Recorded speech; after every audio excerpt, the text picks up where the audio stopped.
Welcome to this week's edition of Prep Zone Extra Points, sponsored by John Hoffer Jeep Chrysler. This week featuring Rick Peterson, Tim Bisel, and Brent Maycock. Hey, high school sports fans. Welcome to another edition of Extra Points. I'm Tim Bisel, the executive sports editor here at the Topeka Capital-Journal and CJOnline. Once again, joined by Rick Peterson. Brent Maycock is not with us today. He's on assignment in Salina covering the Hayden volleyball team. Pistol, you were covering a little something different tonight as well. You were covering 5A volleyball here in town.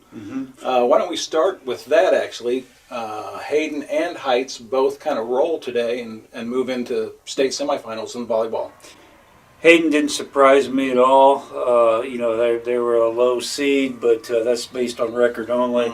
They're defending state champs. They play a schedule that includes a whole bunch of 5As and 6As, including a bunch of teams that were at state. So them rolling to the semis doesn't surprise me, and I think they're going to be awful hard to beat tomorrow. Shawnee Heights got a landmark win tonight. St. James has been a perennial power. They're defending 5A champs. Shawnee Heights has been awful good. They've been third the last 2 years, but they hadn't beaten St. James. Tonight, St. James takes the first set, and then Heights comes roaring back and wins the next two.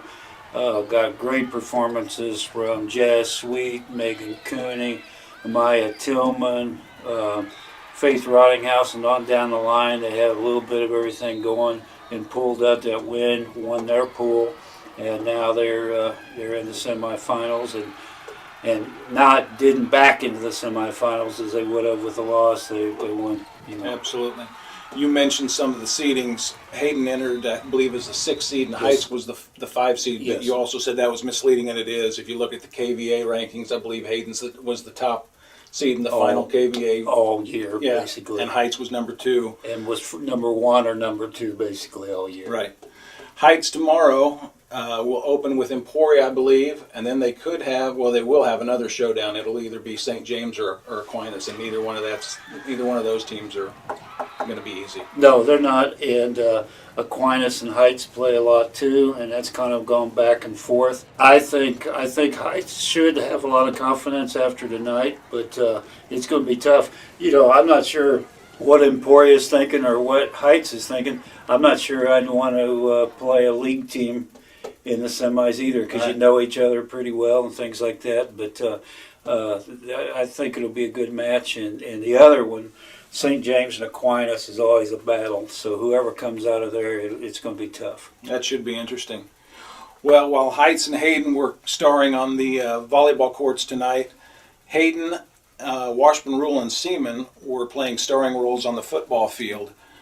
Probably the best game of the night, locally anyway, was Washburn Rural 27, Dodge City 15. Jordan White runs for 153 yards and 2 TDs tonight, including a 67-yarder in the first quarter.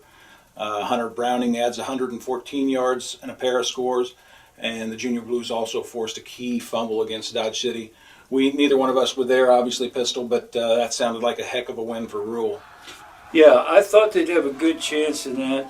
And the thing is, Dodge City is a predominantly running team, and Washburn Rural's good against the run.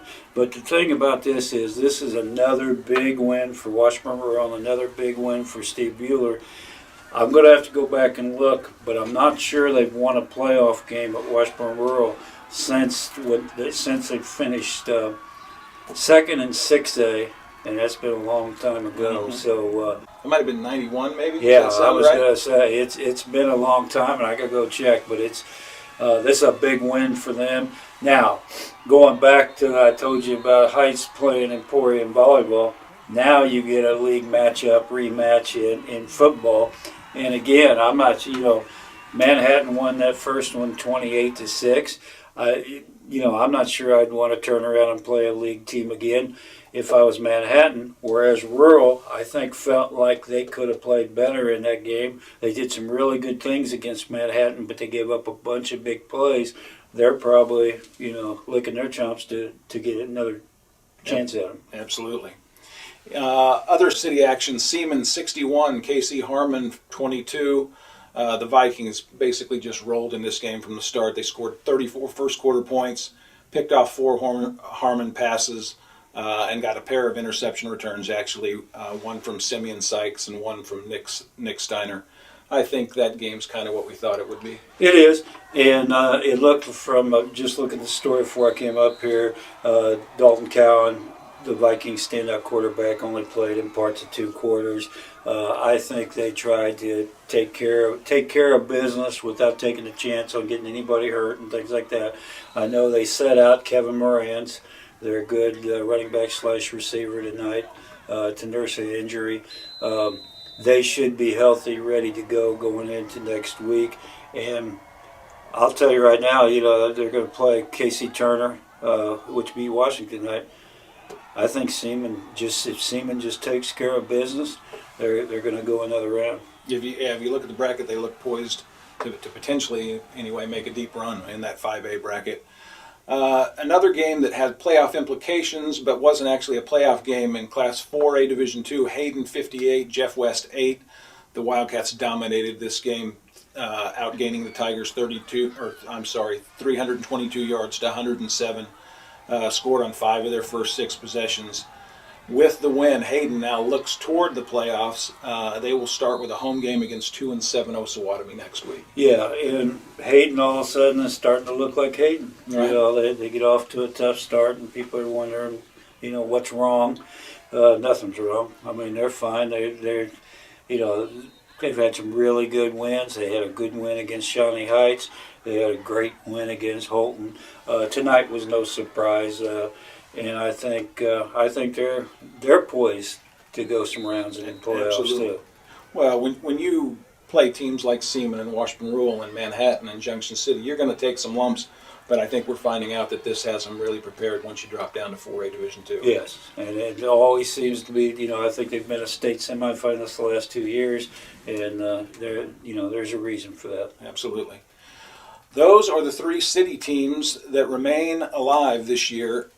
But we have a couple more games that we probably should at least talk about briefly.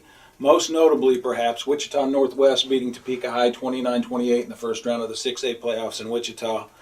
High, it looked like, kind of had that game in control until the fourth quarter. High gives up 15 fourth quarter points, and the loss was nothing short of crushing for the Trojans. Walt Alexander, after the game, told Scott Pass, "This one really hurts. We should have won that game." They lost it on a safety with 3:12 remaining when Joey Gilbertson brought down Corey Thomas in the end zone. That's got to hurt. The big play that everybody's going to be talking about is Corey Thomas getting tackled in the end zone for a safety. But it sounds like they had some miscommunication.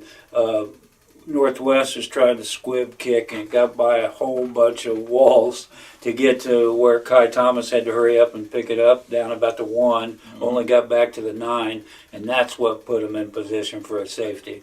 But Topeka High is a very fine football team. They had a tough draw to begin with. It looks like they played their rears off on defense against a team that was averaging about 55 points a game. Absolutely. And play a great game, have it in control, and sometimes you just need to get over the hump in those playoff games, and it just didn't happen for High tonight. But their future's bright. I hate to see a kid like Corey Thomas go out like that because he had another great game, great career. But High's going to be back. High ends the season with a 5-4 record, and Corey Thomas had a great game for his final game, threw for 256 yards. Kai Thomas ran for 115. Other city results tonight: St. James 42, Shawnee Heights 25. The T-Birds end the season 3-6. They're probably kicking themselves a little bit too. It sounded like they had some early opportunities in this one and kind of just couldn't capitalize on them. That's kind of not necessarily the early opportunities, but the missed chances and the missed plays. That's kind of been the trouble they've had all season. They've lost some really heartbreaking games and had some things that just go an inch further the other way, and they could be sitting at 6-3 instead of 3-6. Absolutely. Yeah, and they're that's tough. I thought that was a game they could have won, and it looks like it was a game they could have won, but it just didn't go their way, and it'll be a tough off season. But again, Jason Swift's a very good coach. He's got them believing and got things going. I think they'll be good. They just got to get, 2 years ago that was a team that was in the state semifinals. So Absolutely. Trey Jenkins and Trey Brown both ended the season with nice performances. Brown throwing for 232 yards and Jenkins running for 132. The final two games of the night saw Highland Park fall at Casey Slagle. Slagle built a new stadium here a couple years ago, and that game was at Slagle. Absolutely right. Highland Park actually entered this game, the fourth quarter of this game, tied with Slagle. Slagle, by the way, is the top seed. Highland Park, as we all know, is winless, but Slagle wins it on a late score with about 4:56 to play. Yeah. Still shows some positive signs for Yes, Fair and Craft's team. It does, and I thought Highland Park could play with them. It's actually a little closer than I thought it might be because Slagle has a very good running back in Cornelius Ruff, but who went over 4,000 yards for his career tonight. But that's good. That's something to build on, and I really like the job. I mean, they're winless. Fair and Craft's winless in 2 seasons, and I like what he's doing there. I see him being competitive. I see them, not making excuses. They're just doing what they're trying to do. And hey, anybody that knows high school football in Kansas knows that Highland Park's in a tough spot. Right. So all you can do is make progress, and I think they are making progress. I agree. Showed progress clearly tonight. And then finally, Great Bend defeated Topeka West 70-31. The Chargers actually led this game after a quarter, but then the final 3 quarters were all Great Bend. Zach Shima threw for 329 yards tonight, but also was intercepted 5 times.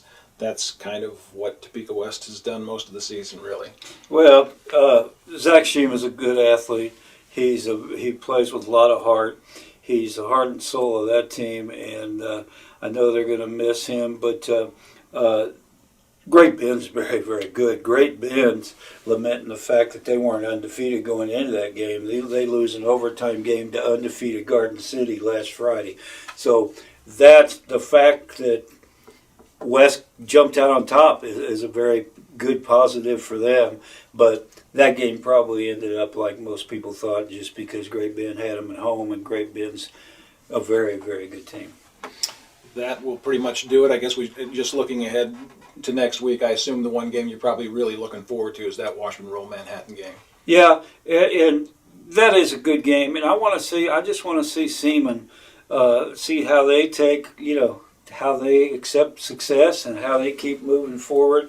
And I think, like I said, it'll be a tougher battle for them next week, but I think they'll handle Turner, and I really think Rural will play Manhattan tougher than they did the first time around. Very good. Well, that will do it for us, folks.